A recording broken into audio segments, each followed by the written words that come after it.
Hoy continuamos con nuestra serie de prédicas de la primera carta del apóstol Pablo a Timoteo. Estamos en el capítulo 4, que fue el que leyó Andrés al inicio del servicio. Hoy vamos a ver la sección que va desde el versículo 6 hasta el 16. Y para un poco de contexto, Andrés ya hizo la lectura y pueden ver en sus Biblias los subtítulos que ponen ahí los traductores. Van a ver probablemente en sus Biblias dos subtítulos. Uno de los versículos 1 a 5, que fue lo que ya enseñó la semana pasada Andrés, y luego la sección de hoy.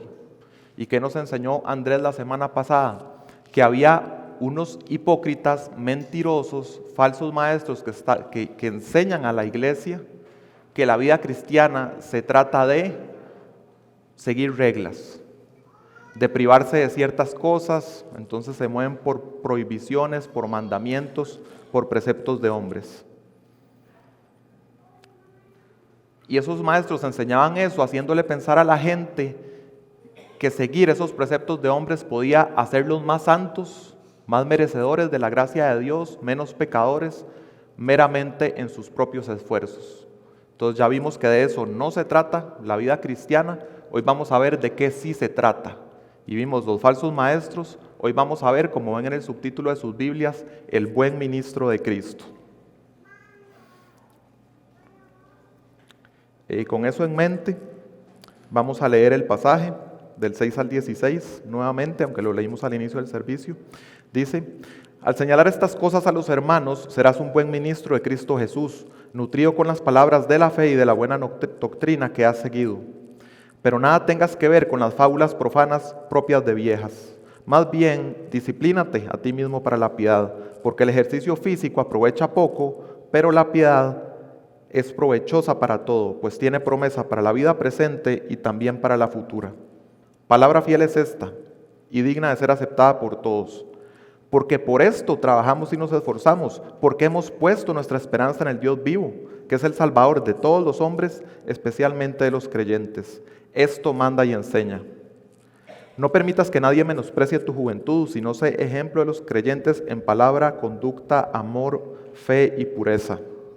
Entre tanto que llego, ocúpate en la lectura de las Escrituras, la exhortación y la enseñanza. No descuides el don espiritual que está en ti, que te fue conferido por medio de la profecía, con la imposición de manos del presbiterio.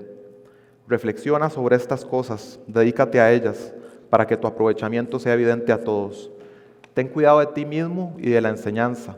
Persevera en estas cosas, porque haciéndolo asegurarás la salvación tanto para ti como para los que te escuchan. Para hoy tenemos un texto que está un poco largo, y si le pusieron atención, un texto cargado de verbos en imperativo. Esos son mandatos, órdenes que le da Pablo a Timoteo. Tenemos 12 en total, y solo del versículo 11 al 16 tenemos 10. Así que más que ir con mucho detalle exhaustivo a lo largo de todo esto, y tal vez no voy a ir muy lineal, quiero más bien mostrarles el flujo de pensamiento que hay en Pablo a lo largo de este pasaje. Donde voy a detenerme más si es en el versículo 10, que creo que es el corazón de la enseñanza que hay acá. Y mi propósito por medio de esta prédica es que seamos animados a ejercitarnos para la piedad, siguiendo la enseñanza y el ejemplo de líderes bíblicos, piadosos y esforzados. Voy a repetirlo. Que esta prédica nos anime a ejercitarnos para la piedad, siguiendo la enseñanza y el ejemplo de líderes bíblicos, piadosos y esforzados. Esto lo vamos a estudiar con 4 verdades que hay en el texto. Todas tienen que ver con el buen ministro de Cristo. El buen ministro de Cristo, 1, es dotado por Dios y debe estar bien nutrido. 2, se ejercita para la piedad. 3, es esforzado. Y 4, es ejemplo para los creyentes. Entonces vamos a empezar, versículo 6, hablando de ese buen ministro de Cristo que es dotado por Dios, pero el versículo 6 sobre todo se enfoca en que es nutrido, que debe estar bien nutrido. Entonces vemos que Timoteo debía exponer el error de los que estaban enseñando este evangelio falso a los creyentes, y lo predijo como una apostasía futura. Y a la vez entonces tiene que enseñar lo que sí es bíblico, enseñar lo que es correcto, y para eso tiene que estar bien nutrido. Y así va a ser identificado como un ministro que le pertenece a Cristo, que representa a Cristo. Entonces Pablo no deja de recalcar la importancia de que Timoteo esté él mismo bien nutrido, que su mente esté formada por el Evangelio, por el pensamiento bíblico, por la cosmovisión bíblica, y que eso impacte su estilo de vida. Y aquí podemos pensar, al igual que con la nutrición física, usted puede traer el mejor historial de nutrición a lo largo de años, que si usted en los últimos días o semanas se descuidó, su estado físico lo va a sentir muy pronto. Así es como funciona. En lo espiritual también. Y en ningún sentido el hecho de que hayamos estudiado en seminario o hayamos estudiado la Biblia muchos años, eso nunca va a garantizar que seamos buenos ministros de Cristo, porque la nutrición es algo que se vive en el día a día. Así lo ha determinado el Señor. No podemos descuidar la propia nutrición. Miguel Núñez apunta que muchos de los valores propios del mundo son absorbidos por nuestra mente como por ósmosis, o sea, de forma inconsciente.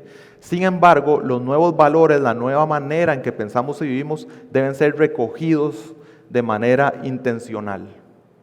Y nosotros podemos ver también en el tema de la nutrición la diferencia que hay en que las cosas nada más ocurran a como salgan, una dieta que sea a lo que sale, o el tener una dieta que es intencional. Y siempre lo que es valioso requiere más trabajo duro, requiere intencionalidad. Y en el versículo 6 entonces vemos que Timoteo, para poder ser apto para señalarle ciertas cosas a los hermanos, tiene que estar bien nutrido. Y al final del texto, en versículo 16, vemos que Timoteo, para poder cuidar de los demás, cuida de sí mismo. Cuida de sí mismo, cuida de la doctrina, y así podrá ser instrumento de bien para los que lo escuchan. Entonces estos pasajes nos muestran a Timoteo como un mesero que ha designado Dios para que le sirva el alimento que Dios es el que ha preparado, la predicación expositiva, el enseñar la palabra, el aconsejar. Timoteo es el mesero, pero su efectividad como mesero de alguna manera va a estar siempre supeditado a que él esté bien nutrido. Si él no está bien nutrido, no van a ser bien nutridos los demás. Y ese es un parámetro bíblico claro que vemos, en que siempre quien enseña, quien sirve es el que va a marcar la pauta. Un estado espiritual inadecuado de Timoteo o de un pastor va a resultar en un estado inadecuado del resto de la congregación. Así es como funcionan las cosas. Puede ocurrir algo diferente, pero no es la regla. Es difícil que con mal pastoreo, con mala enseñanza, resulten personas bien nutridas en Cristo, o que con malos ejemplos de vida piadosa resulten personas que sean piadosas. El líder siempre va a marcar la pauta. En el versículo 7 vemos que este tema de estar bien nutrido no es lo único. A la vez que tiene que estar bien nutrido, ya queda claro qué es lo que tiene que estar ingiriendo: palabra de Dios, buena doctrina, teología. Tiene que evitar otro tipo de alimentos. Vemos la palabra pero al inicio del versículo 7, marcando un contraste. Debe evitar cierto tipo de alimento, que son las fábulas profanas propias de viejas. Y quien hubiera leído esto o escuchado en el contexto original hubiera entendido que estaba refiriéndose Pablo como a supersticiones que no tienen ningún fundamento y que tratan de desplazar la verdad bíblica. Y el texto lo que nos dice en este versículo 7 es que Timoteo, en este tema de nutrición espiritual, ese tipo de narraciones que ponen teorías o hipótesis que van en contra de la narración bíblica, en Timoteo han de encontrar o de hallar unos oídos sordos.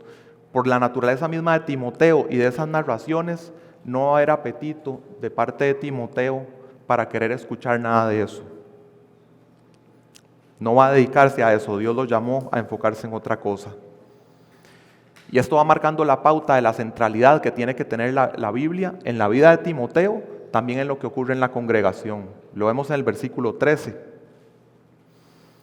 En las reuniones de creyentes, ¿qué le manda Pablo a Timoteo? Entre tanto que llego, ocúpate en la lectura de las Escrituras, la exhortación y la enseñanza. Debe haber lectura pública de la palabra, debe haber predicación expositiva, debe incluir exhortación. Esta es la manera diseñada por Dios para que su Espíritu Santo opere en su pueblo y sea edificada la iglesia. Me hizo recordar Nehemías 8. No sé si alguno aquí ha leído Nehemías y recuerda ese momento en que se abre la ley, empiezan a leer, se ponen de pie todos y el pueblo es increíblemente edificado para un avivamiento por la lectura de la palabra.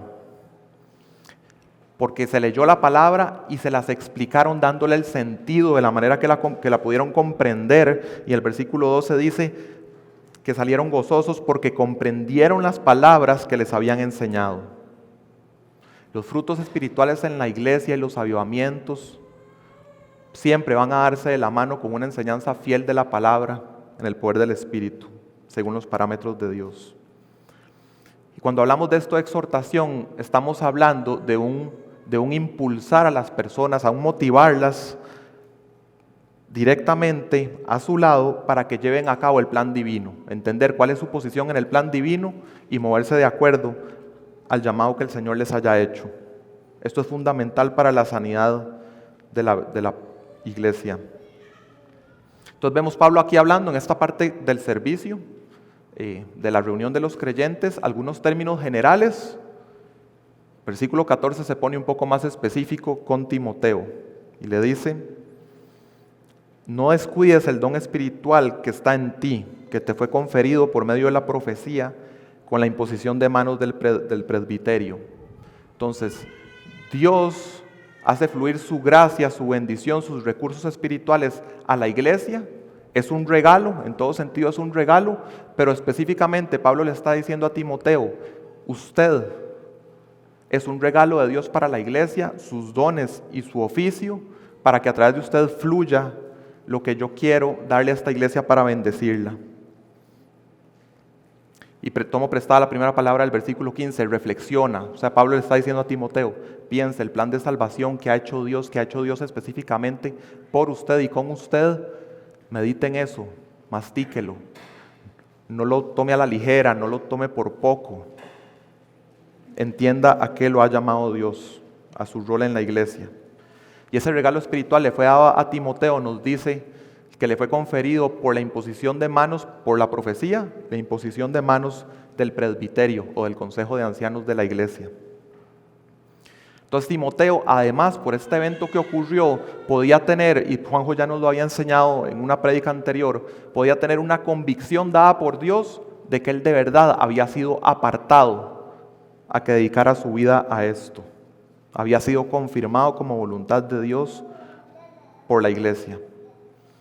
También puede tener seguridad en que Dios entonces le va a dar el poder divino para que él pueda llevar a cabo todos estos mandamientos. Es un texto pesado, mandamiento tras mandamiento, difíciles, con oposición. ¿Cómo va a poder Timoteo? Es complicado, algunos lo menosprecian porque es joven, que lo vamos a ver más adelante. ¿Cómo va a poder? Porque tiene esta garantía del poder divino que va a fluir a través de él para edificar a la iglesia. Está dotado por Dios y si está bien nutrido, está en una condición apta para llevar a cabo lo que tiene que ver con la segunda verdad que tenemos hoy, que es que el buen ministro de Cristo se ejercita para la piedad.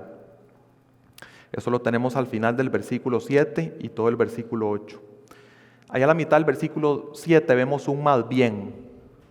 Ese más bien nos pone como un contraste y también nos cambia un poco la imagen. Veníamos con la imagen como de la comida, de la alimentación, nutrición. Aquí nos va a cambiar la imagen más bien al ejercicio.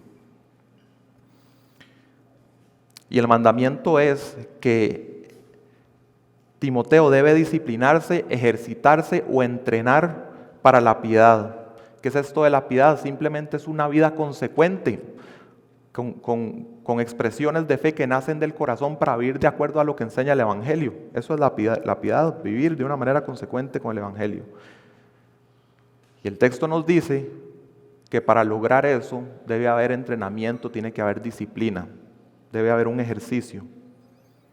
Y ese ejercicio es con el propósito de poder vivir de esa manera. Y esta palabra que se utiliza aquí es una palabra de donde tenemos en español la palabra gimnasio. Da la idea del entrenamiento riguroso de un atleta profesional. Eso es lo que tal vez podemos poner en nuestras mentes. De un atleta que quiere ganarse la medalla de oro en los Olímpicos. Y sabemos el nivel de disciplina que requiere eso.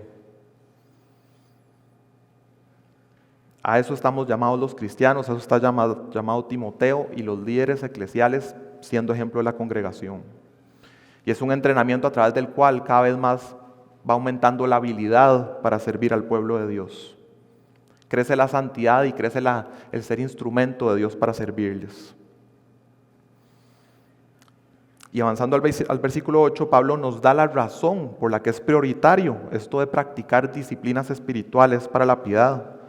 Y lo hace por medio de una comparación entre el ejercicio físico o corporal y el ejercicio espiritual.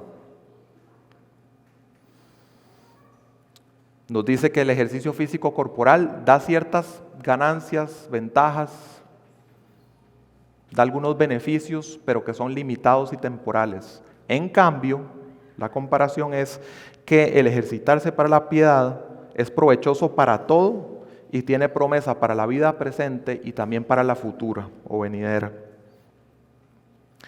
Y tal vez nos parezca raro que Pablo aquí esté como estableciendo esta comparación con el ejercicio físico. No se venía hablando de ejercicio físico, podríamos pensar.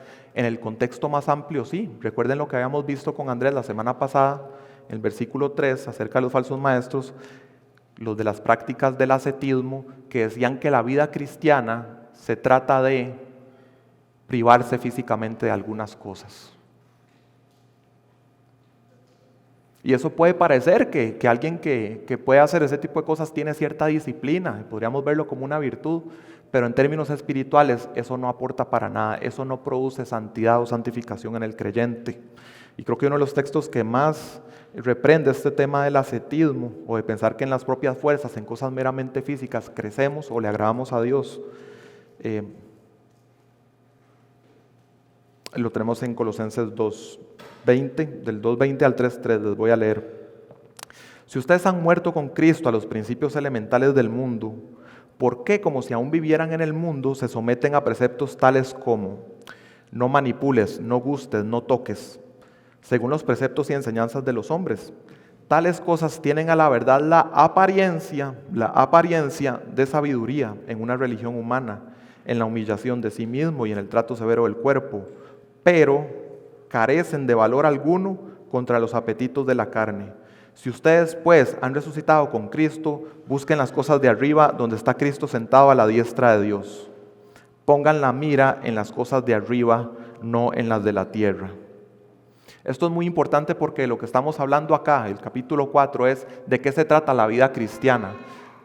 Si ya hemos tenido un nuevo nacimiento en Cristo, hay una conversión y eventualmente estará o la muerte o el regreso de Cristo y tenemos ese tiempo en medio que el Señor nos da para administrar, ¿de qué se trata este tiempo? ¿Qué es lo que tenemos que hacer? Y lo que vemos es de que se trata no de seguir reglas, sino de un trabajo que el Espíritu hace en nuestro interior, que a diferencia de la salvación, nosotros sí participamos. El esfuerzo humano de alguna manera hay una sinergia con el Espíritu Santo y aportamos al proceso de la santificación.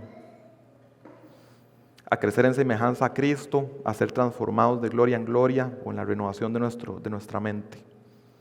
Y Pablo aquí no está prohibiendo o condenando el ejercicio físico, simplemente está estableciendo una comparación de que en miras de algo que da frutos hacia la eternidad, nuestra prioridad tiene que estar ahí. Y Pablo tiene que darle estos mandatos a Timoteo porque nos cuesta a todos como humanos ser disciplinados. Nuestra carne se resiste a que tengamos disciplina. Una frase que leí habla de que el verdadero trabajo de los entrenadores, de los atletas, es impulsarlos a que hagan lo que no quieren hacer, que es ser disciplinados, para que puedan obtener lo que sí quieren tener, que es el premio, poder ganarse la medalla.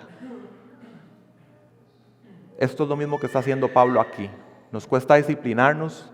Creo que todos nos sentimos bien cuando en alguna circunstancia particular pudimos salir y decir, el Señor me usó en esta conversación con esta persona, en este consejo, en esto que pude ser generoso, en lo que sea. Creo que nos sentimos bien de ser usados por el Señor, queremos eso, pero a la vez no queremos el camino para llegar a ser aptos para eso y ser los instrumentos que Dios quiere usar, que son santos, que es el camino de ser disciplinados.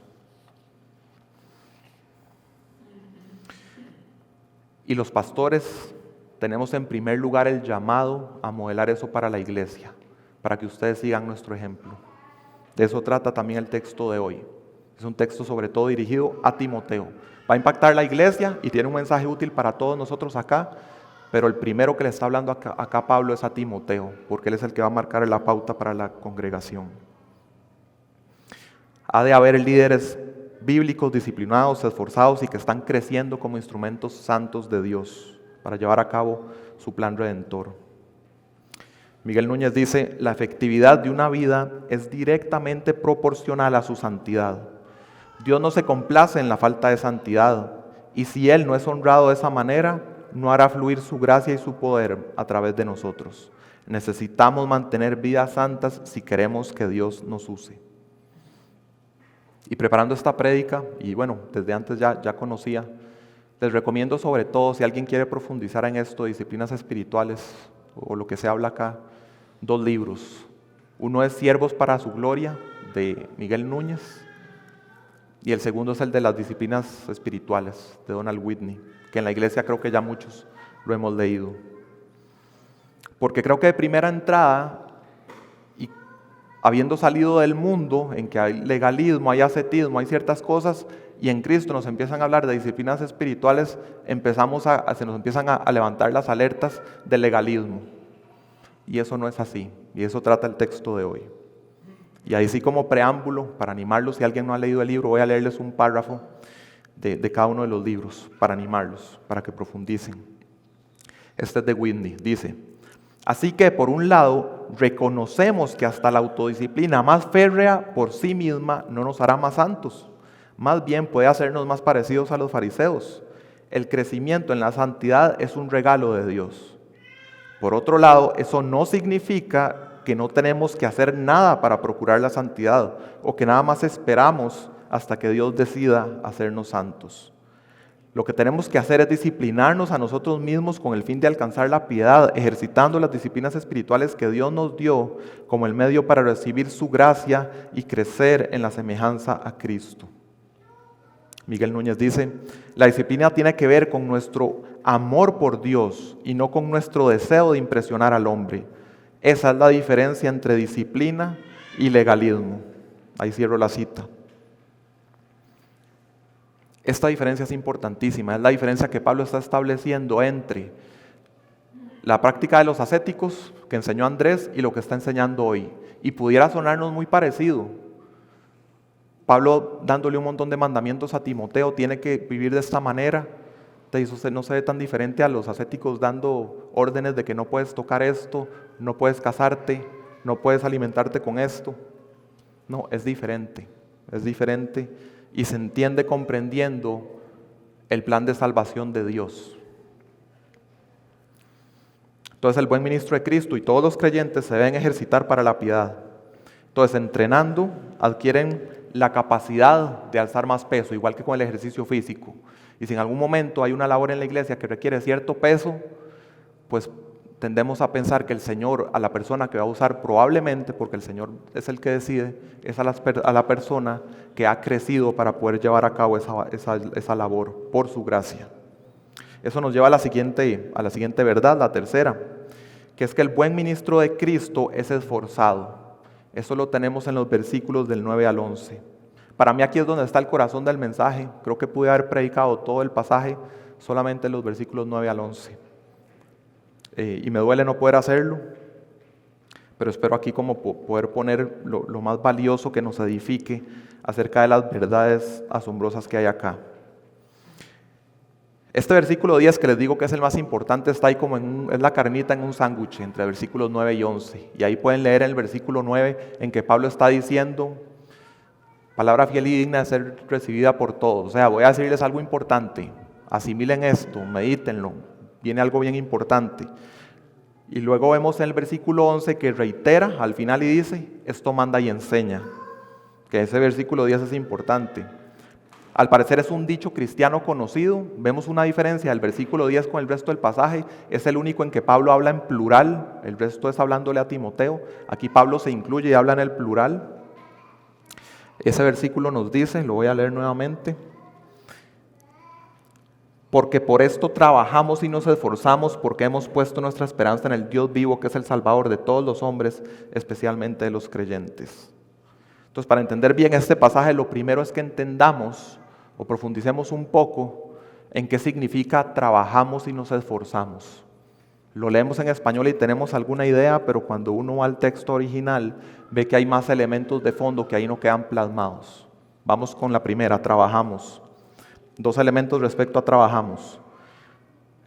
Es un trabajo que no es un trabajo cualquiera, es un trabajo extenuante, es un trabajo agotador, es un trabajo desgastante que produce cansancio y fatiga extrema.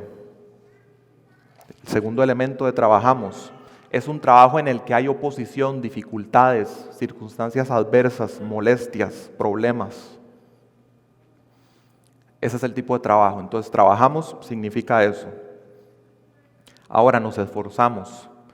Esta palabra esforzamos es el lenguaje que se utilizaba en atletismo y en guerra.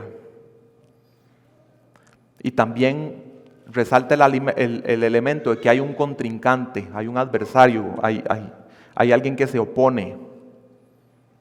Y la palabra en griego que se traduce ahí esforzamos es agonizometa. Y creo que en español esa parte inicial, agonizo, nos da una idea de qué tipo de esfuerzo estamos hablando acá. En griego la palabra agona es batalla. Y la carta nos habla en otros pasajes, o también en 2 Timoteo nos habla acerca de batalla. En 6:12 Pablo le manda a Timoteo, pelea la buena batalla de la fe. Y todos somos llamados a vivir la buena batalla de la fe, sustentados por el Dios vivo que nos da recursos espirituales todos los días para que podamos ser sostenidos. Es una batalla que es hasta la muerte.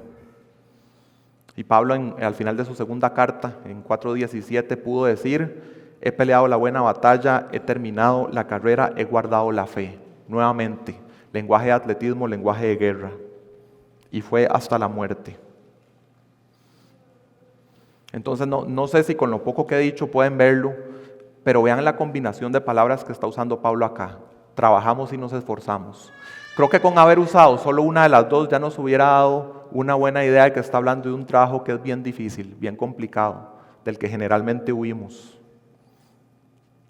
Y usar la combinación nos dice que es algo extenuante, es algo que nos lleva a los límites de nuestras capacidades. Interesantemente tenemos otro pasaje en que Pablo usa exactamente la misma combinación de esas dos palabras y quiero leerlo. Es en Colosenses 1, versículos 28 y 29. Vean lo que dice Pablo acá, refiriéndose a Cristo. A Él nosotros proclamamos, ¿cómo lo proclaman? Amonestando a todos los hombres y enseñando a todos los hombres con toda sabiduría. Hay instrucción, hay amonestación. ¿Con qué propósito? A fin de poder presentar a todo hombre perfecto en Cristo. Entonces con el propósito de un crecimiento de la iglesia en santificación, semejanza a Cristo.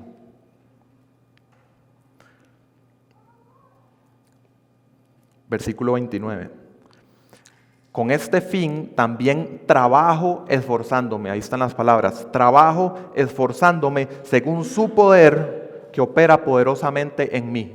Y vemos aquí también el mismo elemento de lo que Pablo está hablándole a Timoteo, de ser nutrido, que es el poder de Dios actúa primeramente en quien va a servir, y a partir de ahí, estando bien nutrido, es que el poder de Dios puede fluir a través de esa persona sin mérito de la persona, para que pueda ser un instrumento de Dios para la edificación, santificación, crecimiento de la iglesia, avance del plan redentor.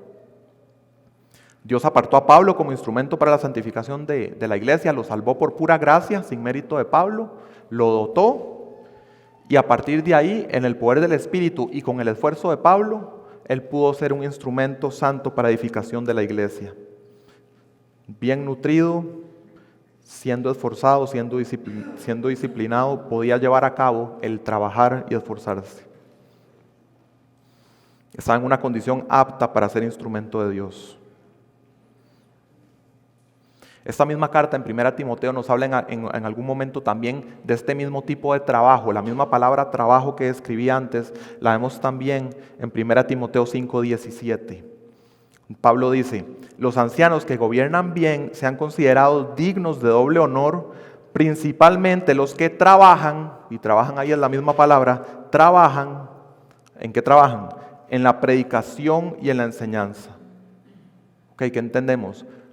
Predicar y enseñar fielmente la palabra del Señor con amor, con paciencia, a largo plazo, es trabajo duro. Eso es lo que nos dice acá. Es trabajo del tipo que describí antes. Así lo describe la palabra del Señor. Y a veces tendemos a pensar que si alguien da una prédica muy elocuente, que nos llama la atención, y lo hizo sin preparación, tendemos a pensar, uy, ahí estuvo el Espíritu Santo trabajando, qué glorioso el poder del Espíritu trabajando ahí. Creo que un texto como el que tenemos hoy nos llama a pensar en la gloria del Espíritu Santo que trabaja también en procesos que son largos y arduos, en que hay que tener paciencia. Si una persona se puede decir que trabajó en ese tema de predicar y enseñar y además en traducción de Biblia, fue Martín Lutero. Y esto creo que es más una leyenda que otra cosa por unas manchas que había en donde trabajaba de tinta. Dicen que Martín Lutero en algunos momentos en que estaba trabajando en la traducción de la Biblia sentía de una manera tan tangible el ataque del enemigo oponiéndose a que él avanzara en el plan de Dios con esto, que tiró su tintero como resistiendo el ataque del enemigo. Y esa historia no sé si es cierta, pero sí sé por la Biblia que es cierto que la oposición del mundo, la carne y el diablo, la oposición de estos enemigos de Dios a la predicación fiel y longeva de la palabra es una realidad. Y yo creo que cuando uno habla con los ministros, incluso ministros que no sean los que predican, pero que ministran en la iglesia en general, yo creo que acá muchos podrían coincidir conmigo en que en esa semana en que vas a servir de una manera especial es donde surgen los contratiempos, es donde surgen discordias, es donde hay impedimentos, es en donde hay problemas de salud, en donde ahí vienen las tentaciones, en donde incluso a veces hay conflictos eclesiales, familiares. Eso no es algo raro. Y no nos sorprende, porque sabemos que el enemigo, si va a querer detener algo en la iglesia, es en donde opera el Espíritu Santo, que es en el ministerio de la palabra. Noten que el versículo 10, y vamos a seguir en el 10 un rato, el versículo 10 responde a una pregunta. Y creo que si uno lee el versículo por la primera vez y no está profundizando en el flujo de pensamiento de Pablo, yo creo que uno lee ese versículo 10 y lo que se pregunta es, ¿en qué sentido es Dios salvador de los que no son creyentes? Que ahí al final dice como que especialmente salvador de los que creen. Bueno, eso está ahí en el texto, por algo se puso ahí, es algo que se puede estudiar en teología sistemática. Yo no voy a invertirme en eso hoy, quiero invertirme en el flujo dominante que trae el texto acá. Y la respuesta que está dando aquí Pablo es a la pregunta, ¿cuál es la razón o la motivación que da lugar a que los ministros de Cristo se puedan esforzar de estas maneras sorprendentes?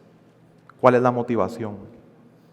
Y la motivación es que conocen a su Dios, ¿verdad? Me hace recordar Daniel 11, donde dice que el pueblo que conoce a su Dios se esforzará y actuará.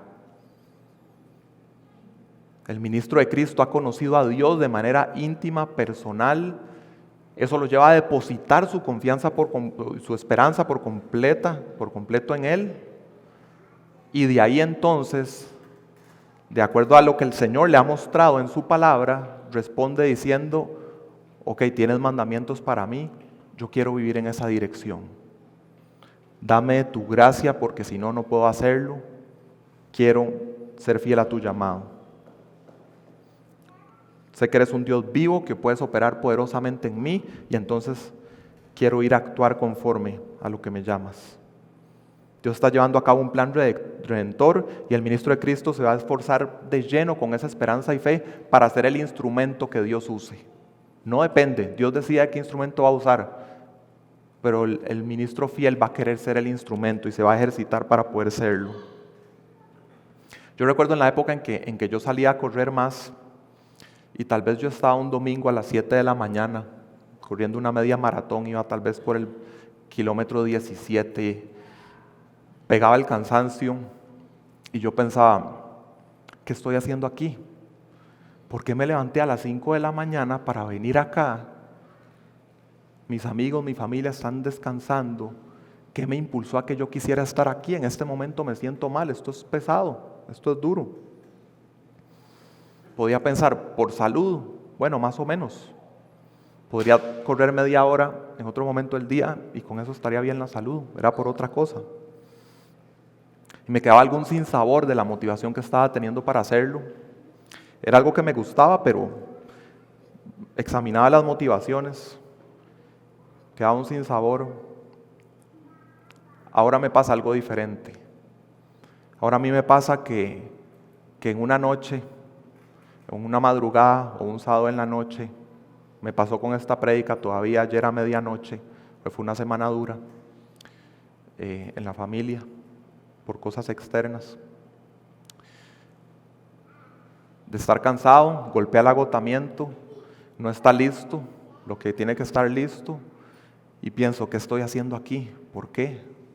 ¿En qué momento me comprometí para esto? Y la respuesta que tengo ahora no es una respuesta que me deja sin sabor.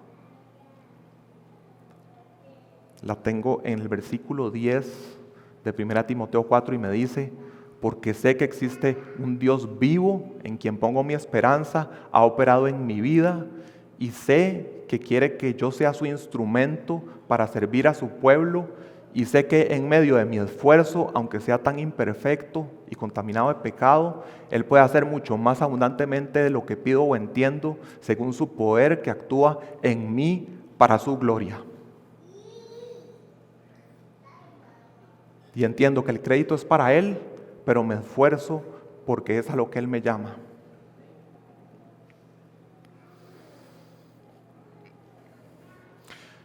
Y esto lo he puesto desde la perspectiva, lo que he dicho hasta ahora, de los que enseñamos, de los que ministramos. También podemos rescatar algo importante de este texto cuando estamos del lado de escuchar. Y todos estamos del lado de escuchar en diferentes momentos. El Señor ha determinado que va a dispensar su gracia por la esperanza que tenemos en Él, en este esfuerzo que van a hacer sus ministros fieles, que van a invertir muchas horas en lo que llegamos acá y recibimos como servicio. Y a veces hacemos lo que dije al inicio, de que tenemos las tenis para correr y no las aprovechamos. Esa es la exhortación del pasaje de hoy. Entonces hay un poder de Dios, un trabajo y esfuerzo personalizado hacia mí. Dios ministra a personas con nombre. Y lo que yo preparo hoy en la prédica, yo lo preparo no para el cristiano X, yo lo preparo para ustedes. Y hay mejores predicadores que yo, que Juanjo, que Andrés, en otros lugares del mundo. Ellos preparan ese alimento para las personas o lo sirven, Dios lo prepara para sus congregaciones, no es preparado para ustedes. Y no estoy diciendo que esté mal que vayan y vean eso, pero lo que Dios en su providencia ha determinado para ustedes en esta congregación es lo que Él dispensa desde acá y desde el consejo de los hermanos que están ahí alrededor suyo. Es lo que Él ha determinado. Así que esto nos mueve entonces a ser agradecidos con el Señor, con lo que nos ha dotado en nuestra iglesia y a responder siendo también personas que trabajan y se esfuerzan. Y sigo con el versículo 10, de verdad pude haber predicado solo el 10. Quisiera que piensen por un momento que ese versículo 10, las palabras trabajamos y nos esforzamos, si hubieran desaparecido del manuscrito y sabemos nada más que hay un espacio en blanco y no sabemos qué es y tenemos que con nuestra teología, con nuestro entendimiento de la Biblia, pensar que probablemente era lo que diría ahí. Entonces va más o menos así. Diría entonces, porque por esto está el espacio en blanco, porque hemos puesto nuestra esperanza en el Dios vivo que es el Salvador. Es decir, Dios es Salvador, pongo mi esperanza en Él, eso causa que yo viva de cierta manera. ¿Cuál es de esa cierta manera? Nuestra teología va a responder a eso. Y esto es muy importante, responde esa pregunta que les dije antes de cómo debe vivir el cristiano entre esos dos eventos de la conversión y la muerte o el regreso de Cristo. ¿De qué se trata? Si ese espacio lo tienen que rellenar los que practicaban el ascetismo que nos habló Andrés la semana pasada, sería como Dios me salvó y pongo mi esperanza en Él, entonces voy a vivir privándome de estas cosas y así voy a agradarle a Dios. Y así voy a crecer en santidad por mis propios medios, con el celibato y con el privarme de comida. Los del Evangelio de la Prosperidad podrían decir, por esto vivo en la prosperidad material. Pues Dios hizo eso y lo que causa es que entre estos dos momentos de mi existencia yo pueda vivir en prosperidad material.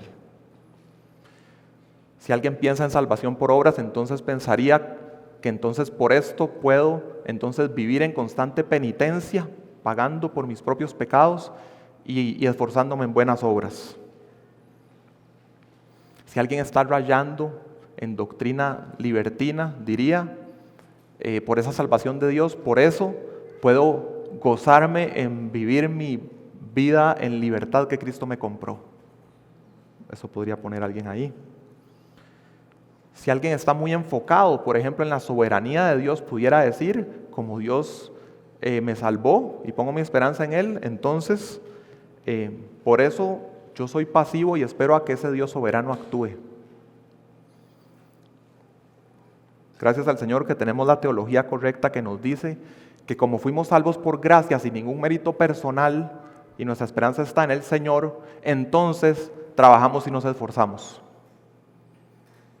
Y a veces nos cuesta hacer la diferencia entre lo que el Señor hizo en el momento de la salvación, que es totalmente obra de Él, y lo que viene después entre estos dos momentos, que es el Espíritu, pero también nosotros, con todo lo que nos manda la palabra. Trabajamos y nos esforzamos. Que Dios sea el Salvador y soberano nos impulsa a ser activos y disciplinados, no pasivos y perezosos. Este es un principio para toda la vida cristiana y quise pensar al menos en un ejemplo y puedo pensar como padre cristiano que yo pudiera pensar, la salvación le pertenece al Señor. Si Victoria se salva, eso va a ser porque el Señor por su gracia la salva o no la salva y depende de Él. Yo podría pensar de esa manera y entonces tomar la actitud, entonces voy a ser pasivo. No voy a inculcarle nada bíblico, no voy a tener intencionalidad para que eso ocurra porque no depende de mí. No, ciertamente Dios es soberano, pero escuchen esto y esto es importantísimo. Si queremos entender bien la soberanía y la gracia de Dios, Dios es soberano y Él determina un fin o una meta, pero Él también ordena cómo van a ser los medios a través de los cuales se llega a esa meta.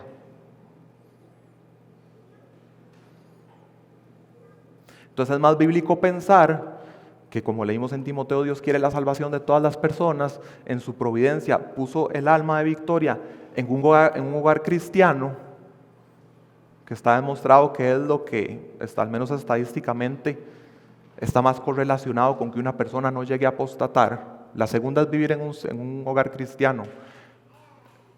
La primera es vivir en un hogar cristiano en que se practica la oración familiar fielmente. Entonces voy a salvar a mis hijos con la oración familiar, no. Y si no practico la oración familiar, entonces se condenan por mi culpa, no. Pero yo siguiendo los mandatos bíblicos voy a ser activo porque creo, según lo que dice la palabra, que el medio principal que Dios quiere utilizar para la salvación de mi hija, aunque depende de Él, sea a través mío. Desde Deuteronomio 6 se veía, en principio, Antiguo Testamento, cómo debía funcionar eso. De hecho, nos pasa que a los calvinistas o a los que creemos las doctrinas de la gracia que Juanjo está enseñando los lunes, nos consideran que somos pasivos, algunos. Y hasta utilizan frases como, ore como un calvinista, o sea, como el que cree que Dios va a hacerlo todo, ore como un calvinista, pero luego vaya y evangelice como un arminiano. Hay frases así. Y podemos tomar una crítica constructiva de eso, y pensar, tenemos que pensar así, de esta es la manera correcta de pensar. Como Dios es salvador y es soberano, y ya me salvó, me trasladó a su casa, me apartó como instrumento suyo, me está santificando, tengo todas las razones del mundo para pensar que el medio que Él quiere utilizar para lograr lo que Él ha determinado es a través mío y de su pueblo. Entonces voy a ir a ser proactivo, a ejercitarme para ser el instrumento de Dios. Y la mayor razón es que la palabra lo dice y me manda a hacerlo. Están los mandamientos, está la gran comisión. Un calvinista tiene que evangelizar, ¿por qué? Porque está la gran comisión. No podemos separar el Dios soberano que salva del Dios soberano que le dice a su pueblo, vayan y cumplan la gran comisión. Efesios 2 nos habla que somos salvos por gracia, por medio de la fe, y eso no de nosotros, es un don de Dios, no es por obras para que nadie se gloríe, pero después nos dice que somos hechura nueva, somos nuevas criaturas en Cristo Jesús para buenas obras. Obra de Dios con un propósito en que sí intervenimos, buenas obras. Hay salvación por gracia, que es sin esfuerzo humano, pero eso va con un propósito que luego sí opera junto con nuestro esfuerzo. Es como en Filipenses 3 cuando Pablo está exaltando a Cristo de cuando vio todo y ve todo como basura por el conocimiento de Cristo, y dice en versículo 9, no teniendo mi propia justicia que es por la ley, sino la que es por la fe en Cristo, la justicia que es de Dios por la fe. La salvación es por fe, la justificación. Y después dice, hablando de su actual vida cristiana, sigo adelante a fin de poder alcanzar aquello para lo cual también fui alcanzado por Cristo Jesús. Cristo nos alcanzó, no hubo mérito de nosotros, fue un regalo, fue por fe.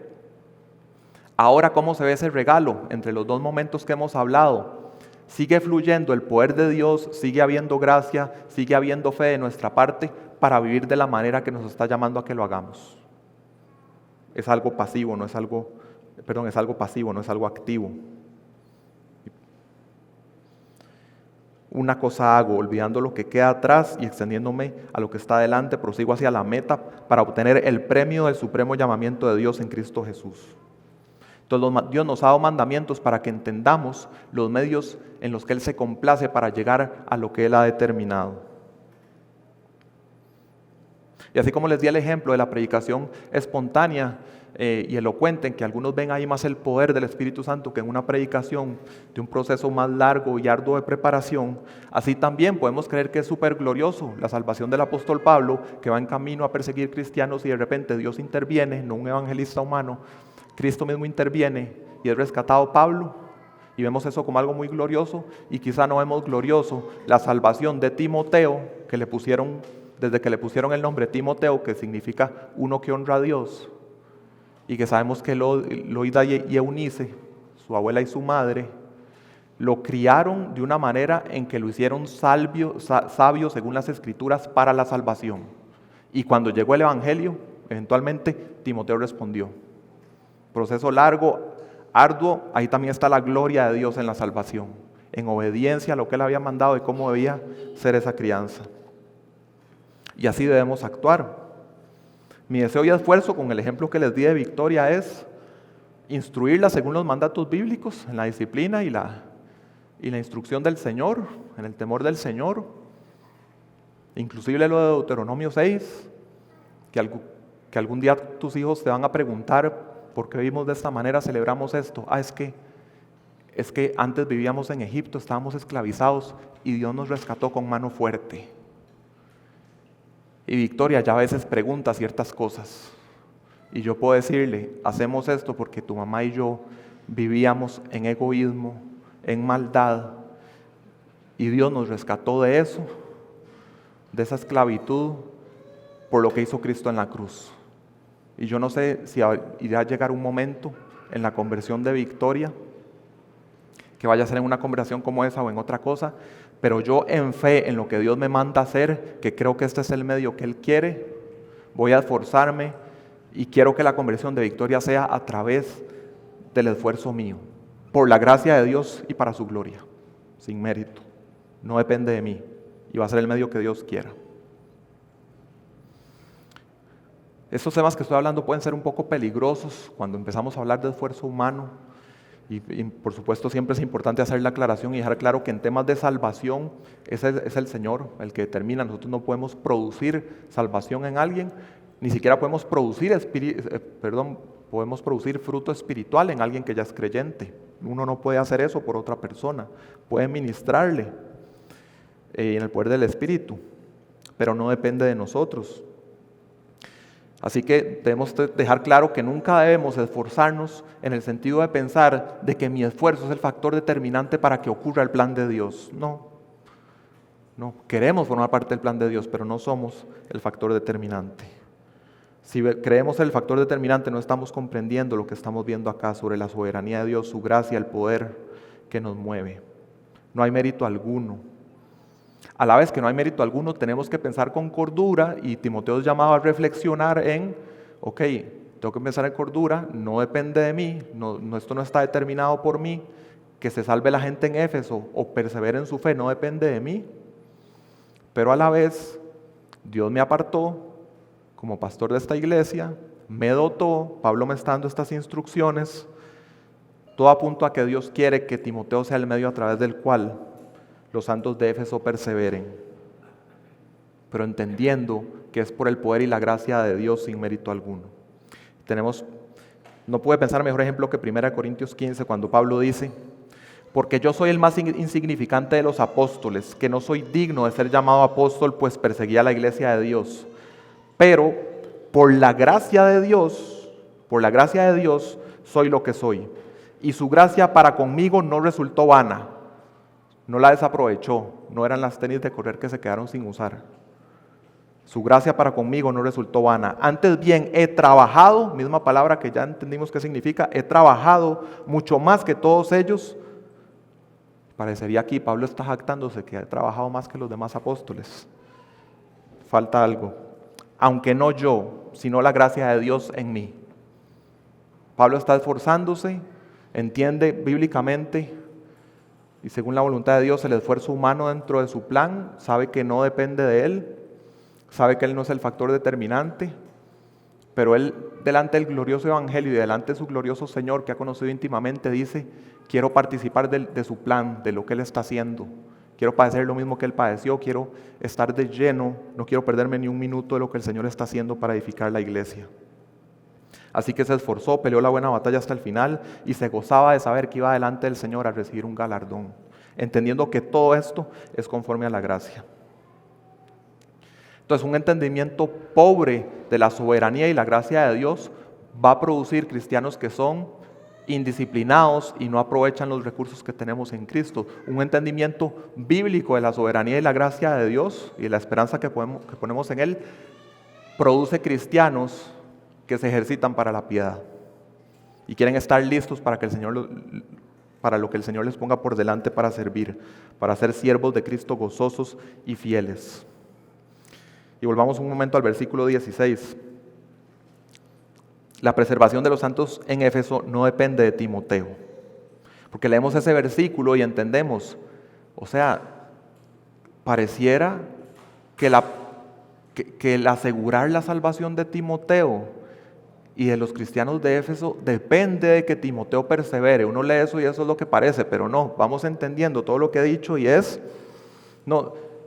entendemos en las doctrinas de la gracia, Dios va a hacer que sus santos perseveren, los que genuinamente son salvos van a perseverar, pero Dios quiere en su orden y diseño para la iglesia que el medio para que perseveren los santos, algo de lo que aporta más es el servicio fiel de sus pastores y líderes espirituales, el ejemplo de semejanza a Cristo y da los mandamientos para que ese sea el medio. Y para ser ese medio, si quiere ser ese medio, Timoteo tiene que, lo que ya hemos visto, cuidar de sí mismo, ser nutrido por la palabra, ejercitarse para la piedad, trabajar y esforzarse. Y si Timoteo hace todo eso, va a ser ejemplar. Y eso nos lleva a la cuarta y última verdad que tenemos en el texto de hoy. El buen ministro de Cristo es ejemplo para los creyentes. Pablo sabe lo dañino que sería para la iglesia que desestimen a Timoteo por su juventud y que no vean peso en la manera que les está ministrando el Señor a través de él. Y lo que hace Pablo no es decirle a Timoteo: ok, Timoteo, como puede que eso ocurra o esté ocurriendo, vaya y dígales a los de la congregación, no me menosprecien. Dios les manda, o el apóstol Pablo les manda que no me menosprecien por mi juventud. Eso no es lo que Pablo le manda a Timoteo. Pablo le manda a Timoteo: sea ejemplo. A usted lo que le corresponde es ser ejemplo, sea un patrón a imitar en varios frentes. palabra, conducta, amor, fe y pureza. Va a ser ejemplo en lo que habla, en cómo vive, en lo que se compromete, en su fe, en estar apartado del pecado. Que la congregación vea en Timoteo un hombre de fe. Ya habíamos visto al inicio de la carta, capítulo 1, versículo 4, de la importancia de hacer avanzar el plan de Dios, que es por fe. Así que, como hemos visto, concuerda con lo que hemos visto hasta ahora, la fe no debemos verla como un elemento inicial, la fe y la gracia, un elemento inicial en nuestra conversión, y que eso tiene que ver con algo que va a ocurrir luego en el cielo. No, fe y gracia tiene que ver con todo el caminar cristiano que hay entre los dos eventos. Así avanza el reino de Dios.